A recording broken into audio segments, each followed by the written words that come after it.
Welcome and congratulations to IEDC and all my colleagues there and everyone associated with it. Quite a journey, quite a success. My name is Peter McKiernan. I am the Emeritus Professor at the University of Strathclyde in Glasgow in Scotland. My area of expertise is dealing with futures. What causes the futures? What are the underlying elements? And how can our understanding of those futures or potential futures influence our current strategy to make it more resilient, more adaptable, and more suitable to the society in which it will unfold? What's my link to IEDC? Well, I teach in IEDC on a variety of different courses.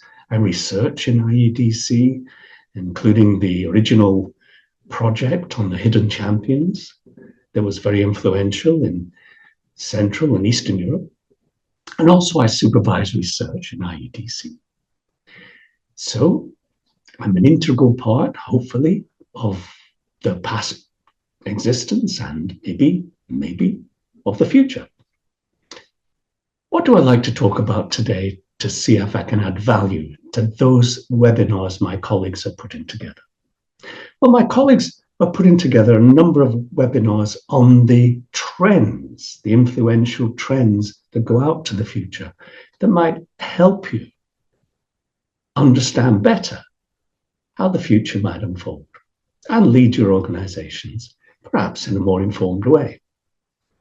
They are experts, know much more about these things than I do. So I thought, what can I bring that would add value? Well, I can bring a sense of the amalgamation of those trends and how they might be encompassed in your strategic direction. Well, I'm going to talk about four things. The first thing is when you get those trends off the experts, and let's say there's 20 experts and 3 trends per expert, that's 60 trends. What you're going to do with them? Well, why don't we write them all down and gather them together in the same place? And then what we would do as future specialist strategists, we would organize them in terms of the elements of uncertainty. So, for instance, some of those trends will have an outcome that's pretty much certain. So aging populations have an outcome that's pretty much certain. So if we know age rates, birth rates, death rates, in migration, out migration, we can work out a profile of the aging population for a country pretty accurately. Not necessarily the behavior of that aging population, but even so, if we were to study that, we would come through it pretty accurately as well. Whereas some of your trends on your list will have outcomes that are very much uncertain. When I ask that question to our classes, what do you think are the driving forces in society that have uncertain outcomes? Immediately, they latch on to AI. But wait a minute. AI has a predictable component. It can very well have predictable outcomes, like those where it mimics human behavior or what humans do. It can have predictable outcomes. But some elements of AI, for instance, those that might hollow out whole industries, because we don't know them yet, but we know they're coming, they'll have uncertain outcomes. So my advice is group your trends together. Mark them 1 out of 10, where 10 is highly uncertain outcome and 1 is low uncertain outcome. In other words, pretty predictable. And give them that marking of 1 to 10. That will enable you to bring them together from a scattergun approach to an ordered list based upon uncertainty. Secondly, what are you going to do with that list? Well, the bottom part of the list, at least the bottom half, will be pretty predictable stuff. So we can take that and place it on one side of your paper. Placing it on one side of the paper doesn't mean to say you're going to ignore it. A lot of information is available in that stuff, that you can build that stuff or the important elements of that stuff into your strategy. So keep your eye on that stuff. Don't keep your eye off it. The other half of the list will make a different list. We call these elements critical uncertainties. And we've got to do something with that part of the list, because that's the one that could upset any strategy you put in place today. So what am I going to do with that list? Well, the information that will help us to understand that list is difficult to get. It's difficult to get for two reasons. First of all, you and I suffer from cognitive blindness. In other words, we've got a lot of habits of the mind that enable us to look for things in trends and driving forces the way we've always looked at them. And this is pretty much made of cement sometimes. We're looking at things in a conventional way. We're looking at the same sorts of newspapers, the same sorts of magazines, listening to the same podcasts, listening to the same news in the evenings when we get home. It's very much the same. So we're being fed by the same stuff, by the same editors who are editing the information that we could have had out of our cognition.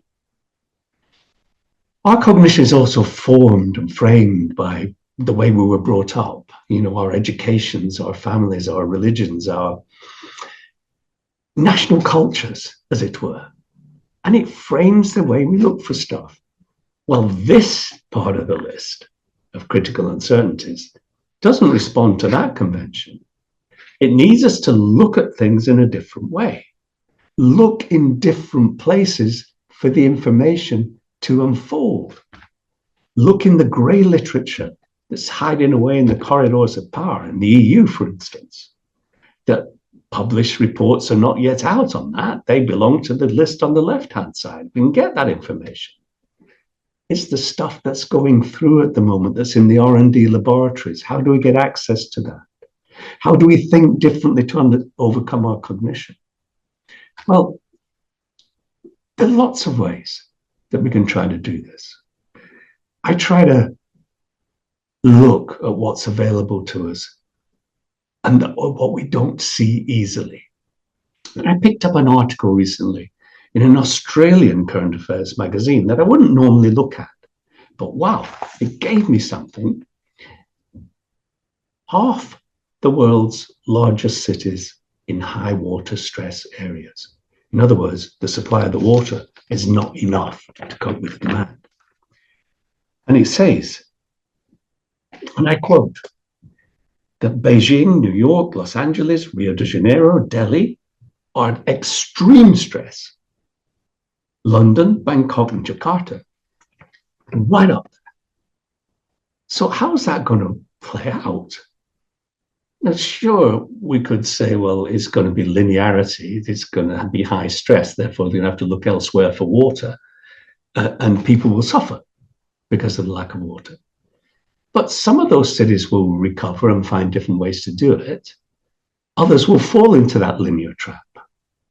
So we don't quite know how that's going to unfold. So I'm going to watch that very, very carefully and get my team back at Strathclyde looking at that and see if they can gather more information. So in other words, overcome our cognitive desire to do the same thing. Look elsewhere for information on what might inform that list on the right.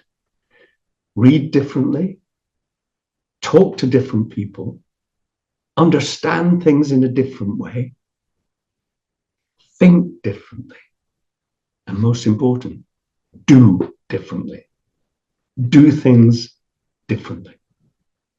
That will enable you to look at that listing in a different way. And big second thing is use that knowledge to add to that list more drivers that have an uncertain outcome that can influence your strategy. Embrace that list, which means you're embracing uncertainty. Those are the things that will have an impact upon your strategy, which your strategy has to become resilient of, adaptable to. and careful to form. I hope that's been useful to you. I wish you well, and I wish IEDC many years of success in the future.